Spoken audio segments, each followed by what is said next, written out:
자, 오늘 말씀은 하나님의 전신갑주입니다. 먼저 한번 질문지가 있어요. 12개의 질문이 있는데요. 한번 좀 화면 띄워주시죠. 좀 보이나요? 예. 제가 좀 읽어드리겠습니다. 12개의 질문이에요.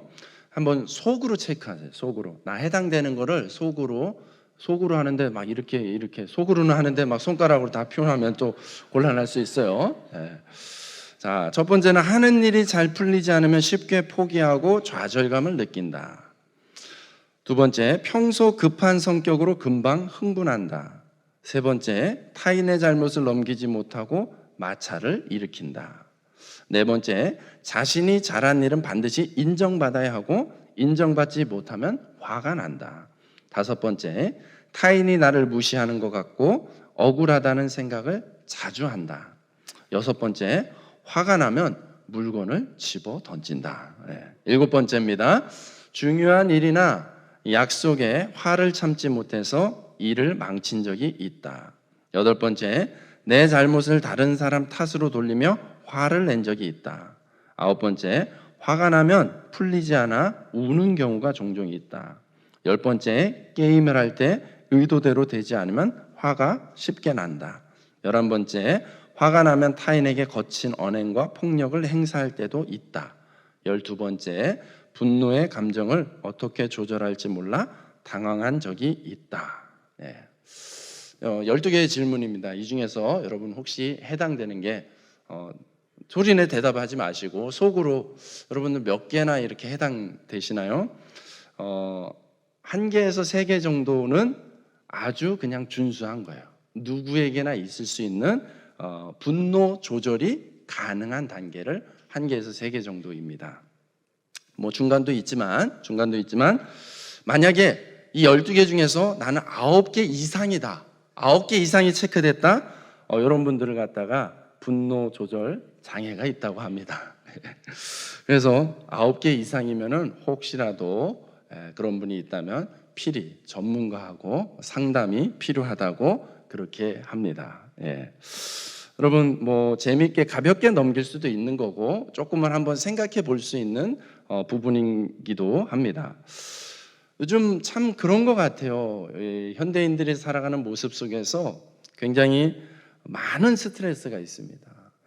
예전보다도 정말 살기 좋아지는 거 맞나? 이런 의심이 들 정도로 정말 너무나 많은 스트레스, 너무나 다양한 스트레스를 현대인들이 겪고 있습니다. 그러면서 예전에는 존재하지도 않았던 것 같은 그런 현대인들의 병들이 있죠. 뉴스 같은 걸 보면 가끔씩 참 당황스러운 뉴스가 있죠. 묻지마 폭행, 묻지마 뭐 사건, 살인 사건 뭐 이런 것들을 보면은 정말 세상이 무섭고 또 끔찍하기도 합니다. 뭐 뉴스를 보고 있으면은 뭐 살인, 상해, 방화, 폭력, 범죄 사고가 하루도 끊이지 않는 것 같습니다. 그런 것들을 보면은 원인들을 나중에 보도하는 거 보면은 이 분노 조절 장애가 원인인 경우가 있다는 것을 봅니다. 여러분 이 분노라는 것은 화가 나는 거잖아요. 화가 난다는 것은 사람이 가지고 있는 가장 기본적인 감정 중에 하나입니다. 그러니까 누구에게나 있지요. 화 안 내는 분 있습니까? 제가 살면서 그런 분을 딱 한 번 봤어요. 딱 한 번 봤는데 저희 신대원 교수님이신데 이분은 이제 살아있는 성자다라고 이렇게 별명이 붙어 있는 분인데 어느 정도냐면은 차를 운전해서 가시는데 분명히 2차선, 3차선이에요. 근데 맨 끝에 차선으로 다니셔요, 항상. 앞에 시내버스가 있어요. 앞에 시내버스가 서면 같이 서시고 시내버스 가면 같이 출발하고. 그래서 그 교수님 차를 탔던 다른 교수님이 내가 이럴 거면 버스를 타지 뭐하러 이걸 탔냐 이렇게 말할 정도로 정말 뭔가 모든 일상에 있어서 아주 극도로 절제하고 이렇게 순응하면서 살아가시는 분. 제가 그분 말고는 웬만한 분들은 다 화를 가지고 살아가는 것을 보게 됩니다. 그러니까 아주 기본적인 정서예요. 하지만 이 명칭이 중요하죠. 분노 조절 장애예요. 분노가 있는 게 문제가 아니라 분노를 조절하는 그 기능에 뭔가 문제가 생겼다는 거예요. 분노 조절 장애예요.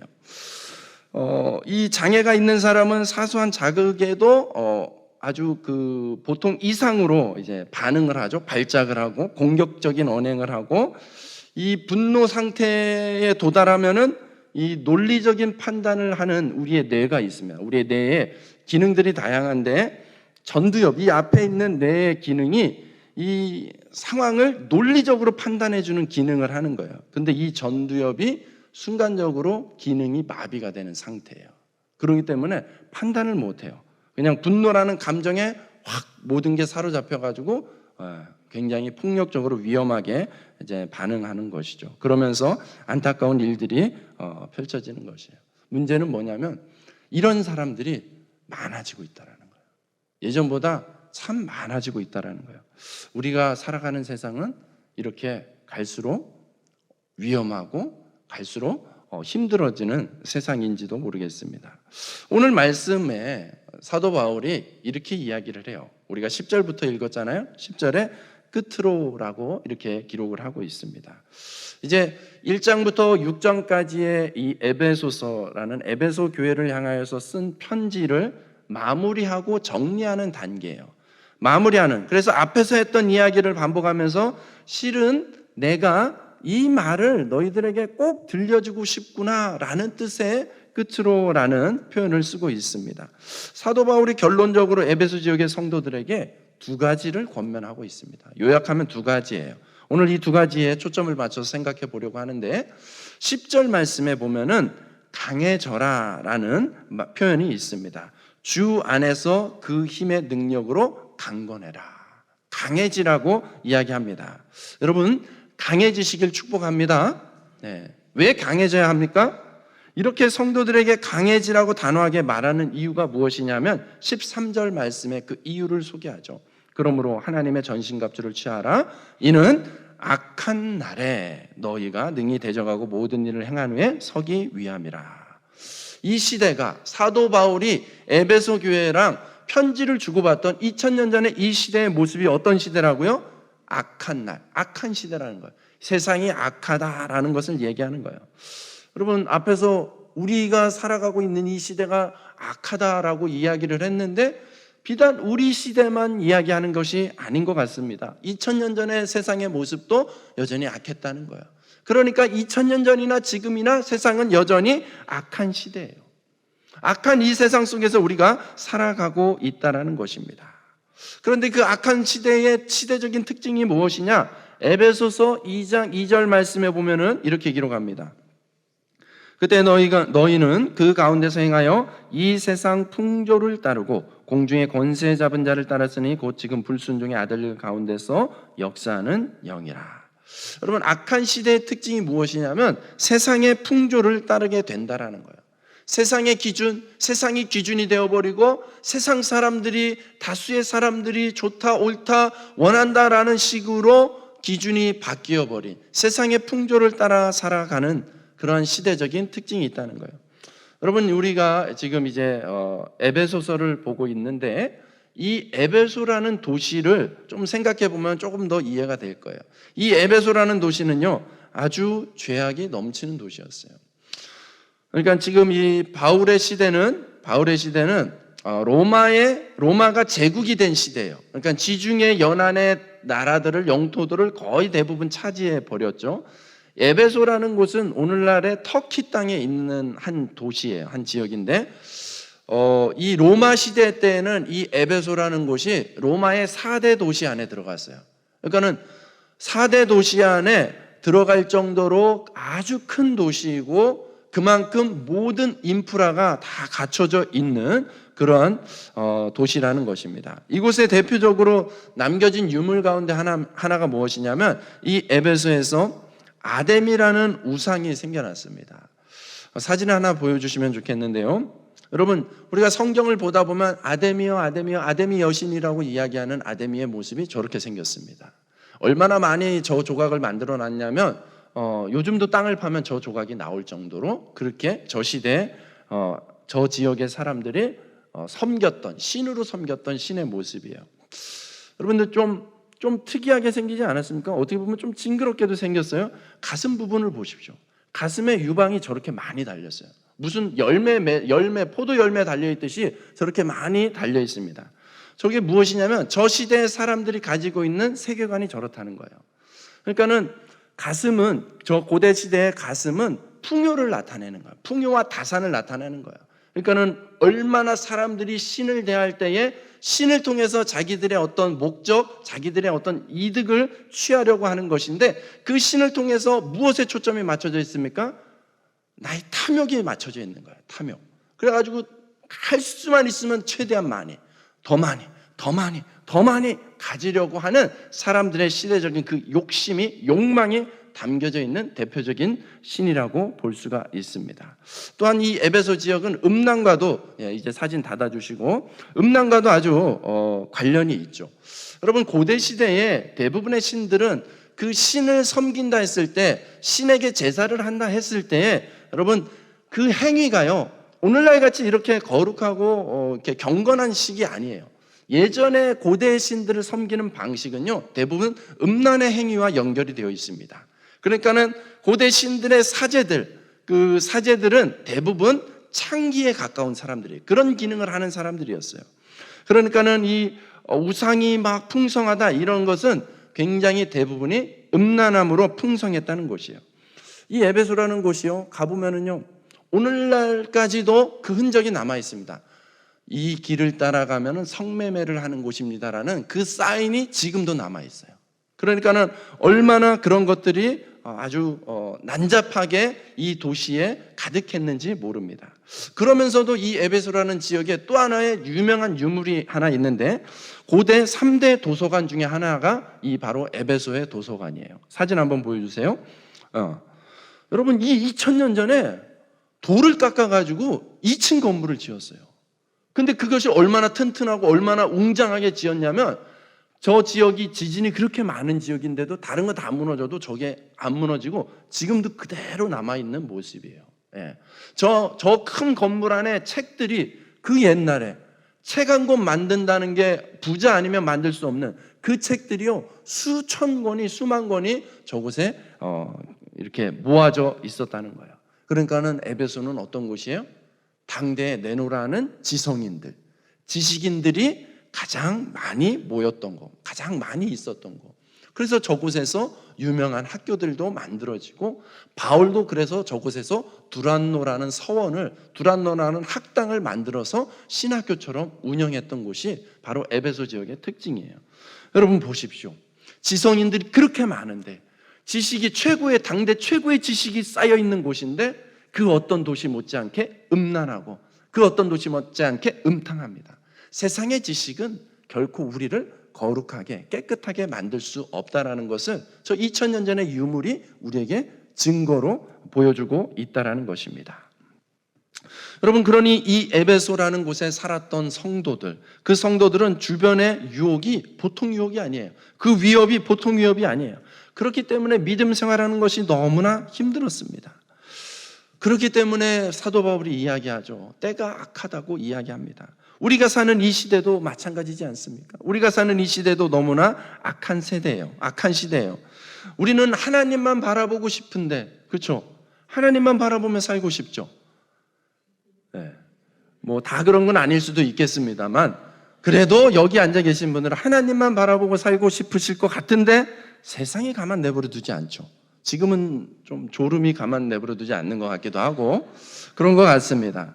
우리 살면서 예수님만 묵상하고 싶은데 자꾸 뭐가 묵상이 돼요? 드라마가 묵상되잖아요. 성령으로 충만하고 싶은데 무엇으로 충만해요? 다툼으로, 갈등으로, 욕심으로 충만해지는 것을 우리가 우리 자신을 보면서 느끼게 됩니다. 여러분 기억하십시오. 우리가 싸울 대상은 누구입니까? 우리가 싸울 대상은 말 한마디 붙이기도 어려운 사춘기 아이들이 아니에요. 우리의 적은 내 말 지지리도 안 듣는 내 남편, 내 아내가 아니란 말이에요. 성경이 이야기하고 있는 우리가 싸워야 될 대상은 그런 존재가 아니에요. 여러분, 그런데 누구 때문에 속상하고 누구 때문에 힘들고 누굴 붙잡고 지금 싸우고 있냐라는 것이죠.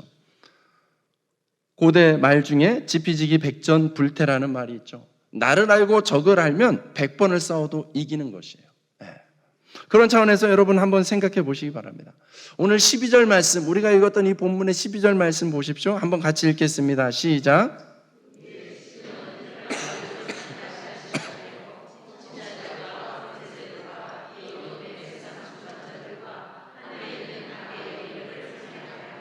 아멘. 우리의 적은 혈과 육의 사람이 아니라고 성경은 분명하게 말씀하고 있습니다. 여러분, 우리가 싸워야 될 적은 누구예요? 적을 알아야지 우리가 이길 수 있는데 적이 누구예요? 우리가 싸워야 될 적은 악한 영이에요. 악한 영. 때로는 사람이 그 악한 짓을 하는 것처럼 보이죠. 그런데 그 사람이 아니라 그 사람 뒤에서 조종하고 영향력을 끼치고 있는 그 악한 영을 구분해서 볼 줄 알아야 됩니다. 여러분, 무슬림들 보면은 무슨 생각이 드십니까? 막 이렇게 머리끝부터 발끝까지 히잡을 막 똥똥 동여매고 있는 이 무슬림을 보면은 어떤 생각이 듭니까? 무슬림 하면 왠지 기독교인들을 보면 다 죽일 것 같지 않습니까? 왠지 그 꽁꽁 싸맨 그 안에 뭔가 이렇게 폭탄 하나씩은 가지고 있을 것 같지 않습니까?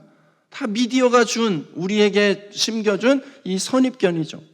그래서 많은 그리스도인들이, 많은 크리스찬들이 무슬림은 우리의 적이야 라고 생각하고 있는지 모르겠어요.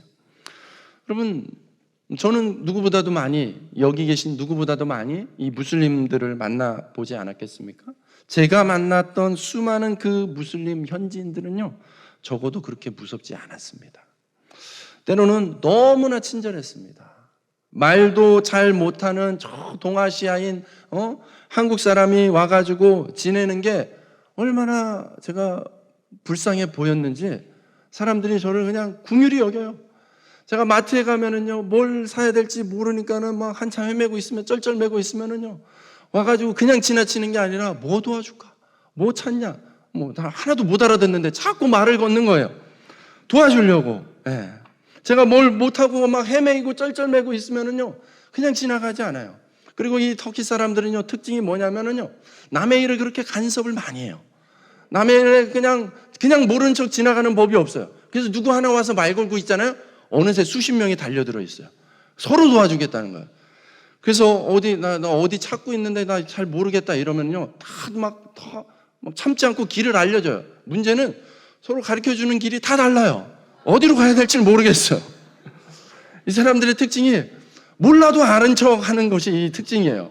그래서 이 사람들 말을 무조건 들었다가는 아주 큰 낭패를 보기 마련입니다. 어쨌든 간에 저는 너무나 좋은, 그 사람들과의 좋은 추억들, 좋은 경험들이 참 많이 있습니다. 제가 기독교인인 걸 알면서도 저를 얼마나 그렇게 친절하게 따뜻하게 대해주는지 모르겠어요.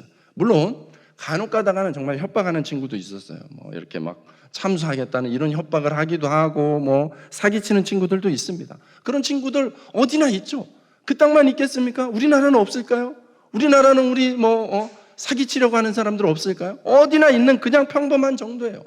그러니까 제가 드리고자 하는 말씀은, 여러분, 무슬림들이 우리의 대적이 아니라는 거예요. 무슬림이라는 이유로 우리의 대적이 되는 것이 아닙니다. 여러분, 그들 또한 예수 그리스도를 알지 못하는, 구원받아야 할 구원이 필요한 한 명의 영혼이라는 사실입니다. 우리의 전도의 대상이고 우리의 사랑의 대상이 되는 줄로 믿습니다. 여러분, 이런 구분을 하지 못하면, 이렇게 구분을 하지 못하면 우리가 사랑하고 품어줘야 될 구원의 대상이 대적이 되어버릴 수도 있습니다. 원수처럼 여겨질 수도 있습니다. 여러분, 기억하십시오. 우리의 대적은 사람이 아니라 악한 영, 악한 사탄, 마귀인 줄로 믿습니다. 여러분, 그래서 이걸 분별할 줄 알아야 되고 그 악한 영과 맞서 싸워야 되는 거예요. 그러기 때문에, 악한 영과 싸워야 되기 때문에 사도 바울은 우리에게 이야기합니다. 강해져라. 여러분, 강해질 수 있기를 주님의 이름으로 축복합니다. 여러분, 어떤 식으로 강해지라고 이야기하고 있습니까? 오늘 사도 바울이 구체적으로 이야기해요. 너희들 강해져야 된다. 근데 어떤 식으로? 오늘 말씀을 보니까 하나님의 전신갑주를 입으라 라고 말씀하고 있습니다. 11절과 13절 말씀에 두 번이나 반복해서 표현하고 있습니다. 여러분, 그냥 전신갑주가 아니에요. 하나님의 전신갑주. 여러분, 전신갑주는 무엇이에요? 전신은 뭐죠? 우리의 온 몸을 얘기하는 거죠. 온 몸, 머리끝부터 발끝까지 틈이 없어야 된다는 거예요. 틈을 보이지 마라. 그리고 갑주는 무엇입니까? 갑옷과 투구를 의미하는 거예요. 그러니까 무장되어 있는, 그래서 온몸을 무장하고 보호하라는 것입니다. 여러분, 이 모습은 우리가 영화를 보면은, 로마 시대 영화를 보면 로마의 어떤 군인들이 무장하고 있는 그 모습들, 전쟁터에 나가기 위해서 무장하고 있는 그 모습을 바울이 보면서 그 이미지로 오늘 이 표현을 하고 있는 것입니다. 그 군인들을 생각하면 돼요. 전쟁터에 나가는 군인의 모습이에요. 전쟁터에 나가는 군인의 모습이 어떤 심정이겠습니까? 여러분, 죽느냐 사느냐의 문제를 가지고 나아가야 되는 이 군인의 심정인 것이죠. 비장해야 되는 것이죠. 그리고 철저해야 되는 것이죠. 그리고 점검해야 되는 것이죠. 머리끝부터 발끝까지 나에게 틈이 없나? 허술한 데는 없나? 잘못된 데는 없나? 달마다 점검하면서, 때마다 점검하면서 더 단단히 조여매고 더 확실하게 무장해야 되는 것이죠. 그게 생사가 오고 가는 전쟁터에 나가는 군인의 자세인 것입니다. 네.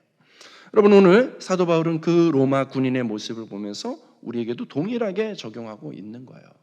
사랑하는 여러분, 하나님의 전신갑주를 취할 수 있기를 주님의 이름으로 축복합니다. 자, 이 전신갑주를 조금 더 우리가 신앙 안에서 풀어보기를 원합니다. 먼저는 진리의 허리띠를 매라고 했습니다. 허리띠를 매는데 그 허리띠의 이름이 뭐라고요? 진리의 허리띠예요. 여러분, 진리의 반대는 무엇입니까? 거짓이죠, 거짓. 여러분, 우리를 속이려고 하는 세력들이, 악한 영의 그 술수들이 얼마나 많습니까? 여러분, 이 거짓을 향하여서 우리가 깨어 있어야 될 줄로 믿습니다. 그러기 위해서 우리는 진리에 대하여서 알기에 힘써야 되고, 진리를 붙잡으려고 하고 진리를 따라서 살아가려고 애써야 되는 것이죠. 진리의 허리띠가 필요한 것이죠. 여러분, 또 무엇입니까? 의의 호심경. 호심경은 이 가슴을 보호해 주는 거예요. 의의 호심경을 이 가슴에 붙여야 되는 거예요. 여러분, 의의 반대는 무엇이겠습니까? 불의함이에요, 불의함. 불의한 것들에 대해서, 의롭지 못한 것들에 대해서 여러분, 우리는 자신을 지켜낼 수 있어야 되는 것이죠. 그래서 의의 호심경을 이 가슴에, 뜨겁게 가슴에 붙이라는 것이죠. 그리고 무엇입니까? 평안의 신발을 신으라고 이야기하고 있습니다.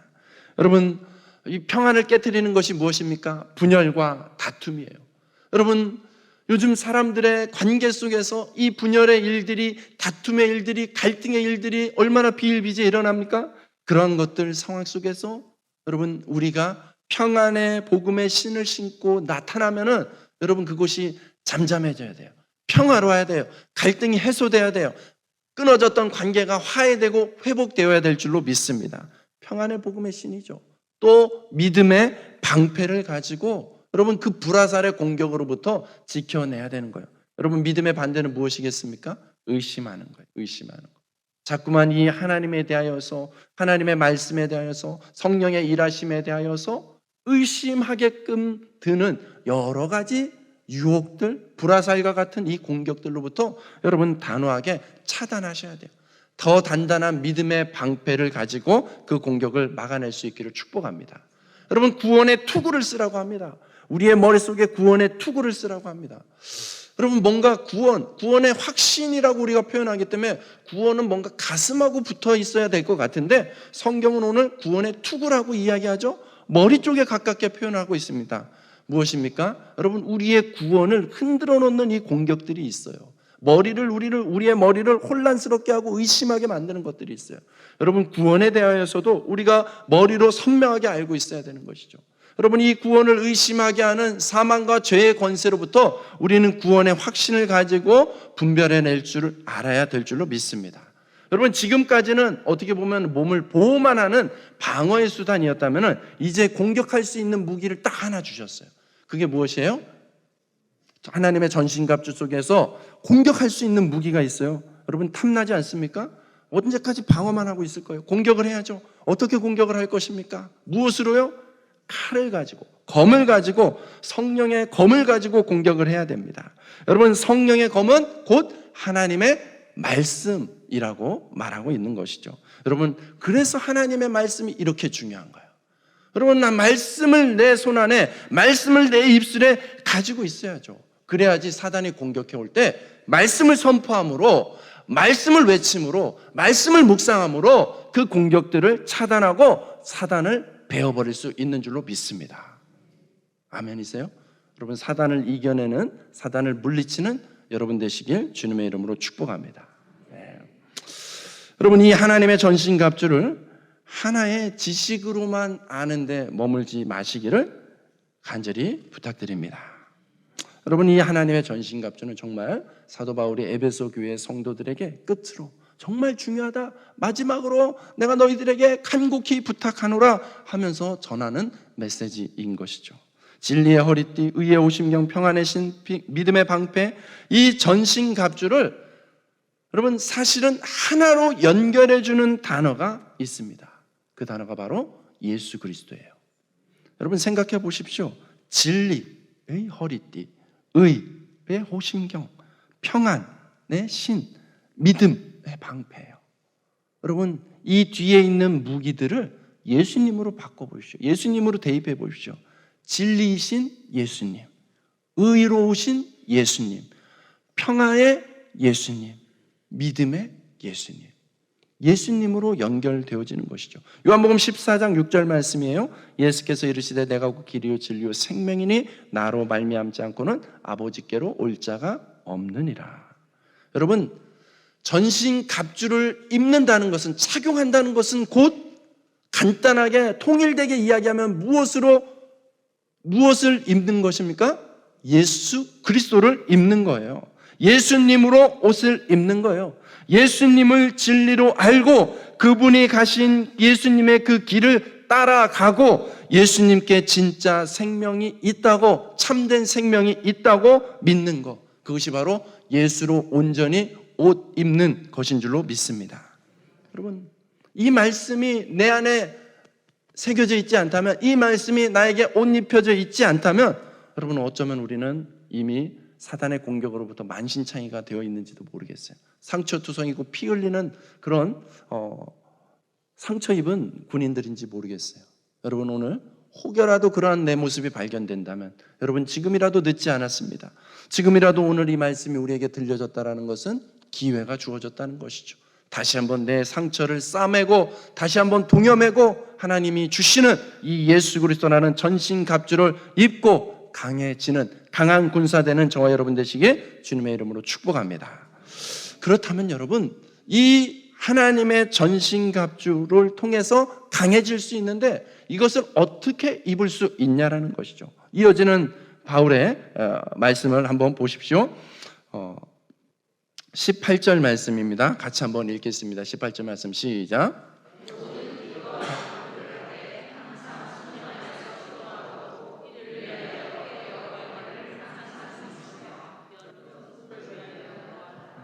아멘. 네.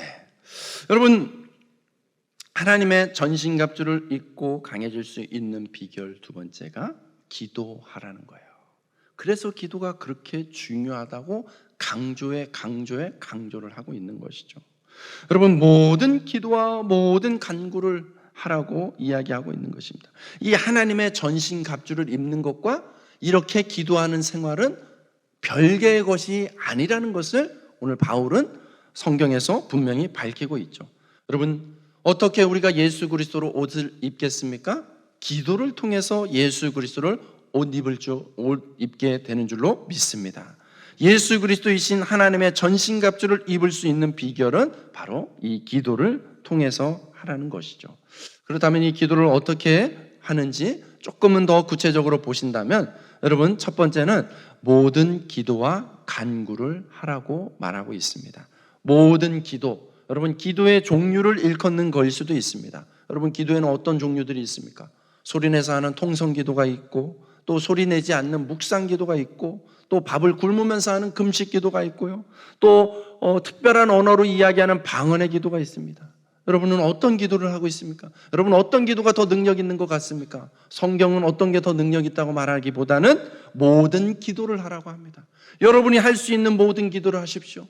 여러분 때로는 소리쳐 외치고 싶습니까? 통성으로 기도하십시오. 소리내기를 두려워하지 마시고 하나님께 부르짖어 기도하십시오. 하나님이 귀가 멀어서가 아니라 하나님은 그렇게 간절한 중심을 보기를 원하시는 것이죠. 여러분 통성으로 기도할 줄도 알아야 돼요. 여러분 묵상하면서 기도할 줄도 알아야 돼요. 때로는 소리내지 않아도 내면 깊숙이 마음 깊숙이 온전히 예수 그리스도를 묵상하면서 하나님께 나아가는 이 묵상의 기도를 또 드릴 수 있어야 되는 것이죠. 때로는 여러분 밥을 굶으면서도 기도할 수 있어야죠. 여러분 밥을 굶는다는 것은 무엇을 의미하는 건지 아세요? 목숨을 거는 거예요. 목숨을. 그래서 때로는 이 금식 기도가 정말 강력하게 역사할 때가 있는 것이죠.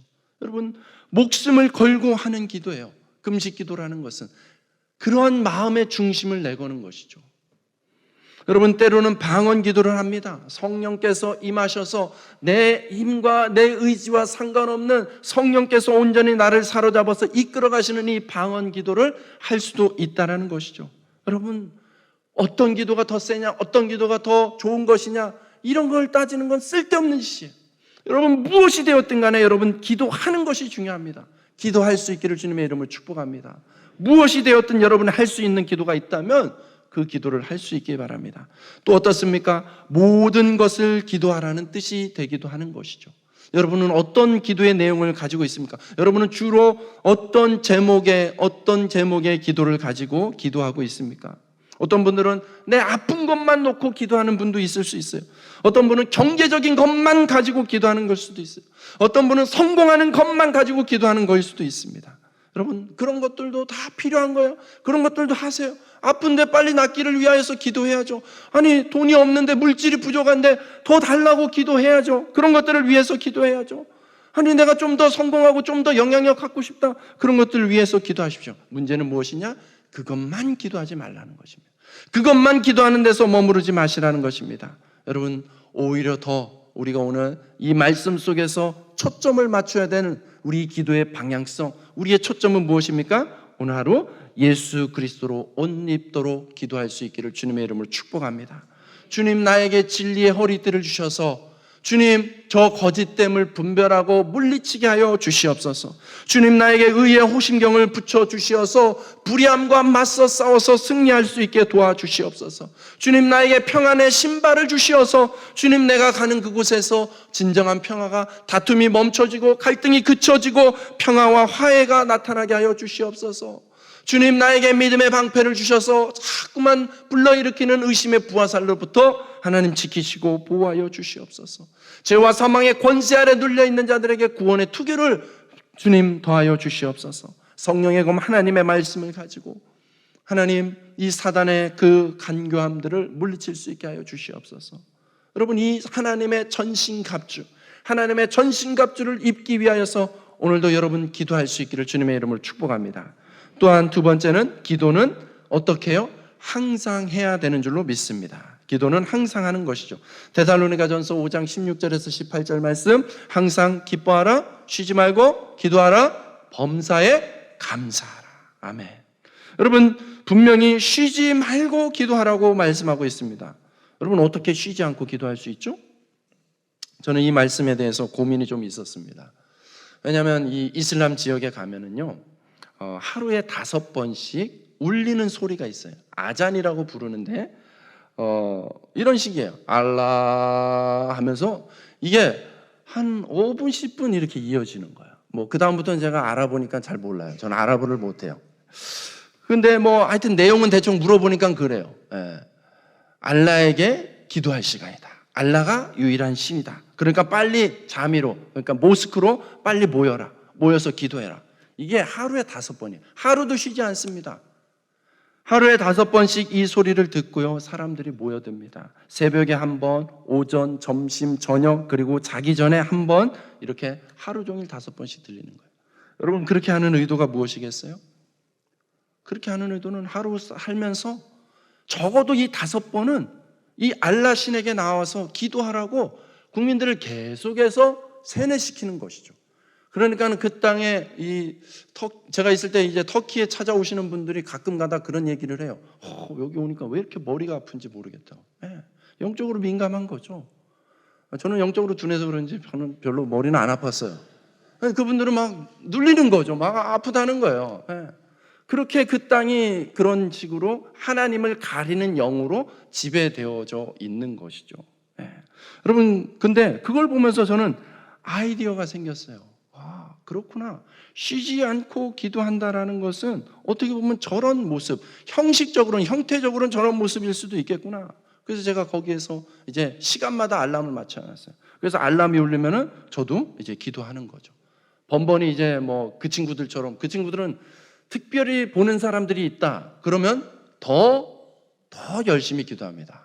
왜냐하면 이들의 신앙은 보여주기 신앙이기 때문에, 행위 신앙이기 때문에 누가 본다 이러면은요 길바닥에서 더 엎드려서 막 양탄자 가지고 막 깔고 기도하고 그래요.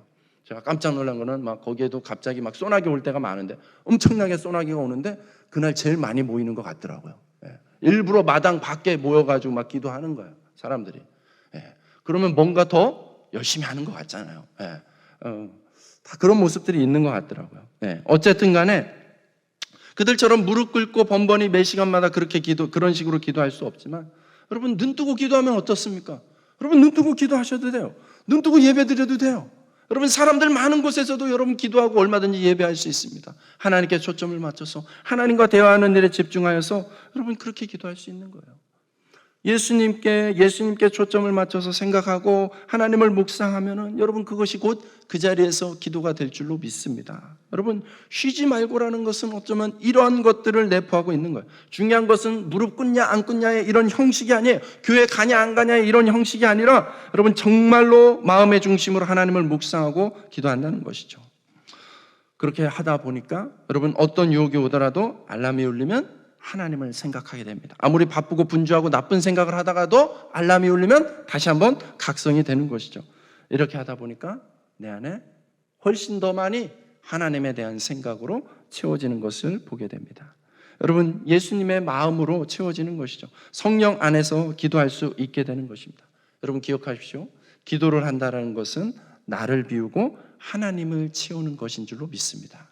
기도라는 것은 나를 비우는 것이고 하나님을 채우는 거예요.